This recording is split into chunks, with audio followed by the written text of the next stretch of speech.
Louisiana's 11 sugar mills are running at full steam this week as sugarcane harvest is underway. One of the most storied mills in the state is Patout and Sons, just south of New Iberia. In this edition of How You Grow Louisiana, sponsored by First South Farm Credit, Twyla's Josh Meeks learns the plant's history and how 2 centuries of processing has made them more efficient. Every day at 6 a.m., cane trucks from as far away as Lake Charles drop off their hauls at Patout and Sons mill, just south of New Iberia.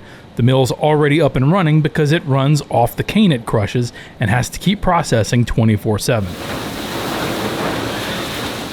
For mill manager Luis Acevedo, sugar is more than a career, it's a calling. I kind of grew up in the industry. My dad since I was born, was in the sugar industry.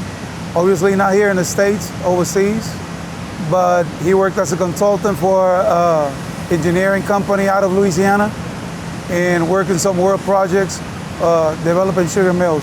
There was a lot of traveling. You know, we lived in Africa for a little while. All those world travels brought Luis here, to one of the largest mills in the state. He oversees the operation from the dumping of sugarcane trucks all the way to checking the quality of processed sugar crystals. At the end of the day, we have to recover everything that the farmer brought us.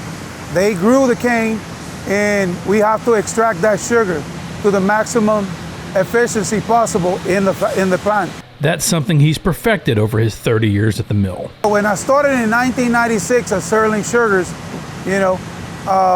we were recovering around 200 pounds of sugar per ton of cane.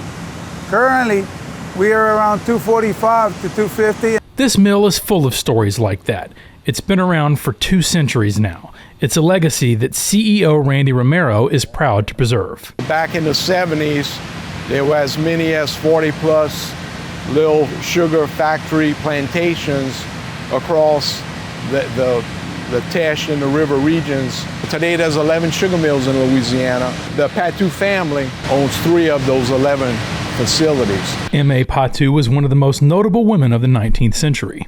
She led by innovation, which the company still strives for today. It's the only mill in North America that uses a diffusing system to extract more sugar. We were the first ones to apply it into sugarcane here in Louisiana and in the States, actually.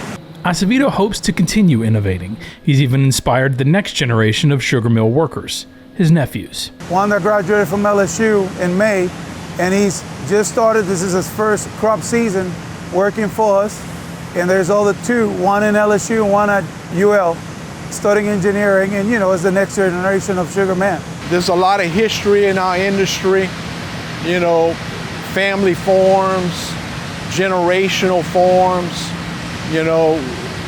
We really need a lot more young people to kind of grow our industry. We have some of that going on, but I think it's like sugar in your blood. Reporting from New Iberia for This Week in Louisiana Agriculture, I'm Josh Meeks. How You Grow Louisiana is brought to you by First South Farm Credit. In Louisiana, First South is how you grow.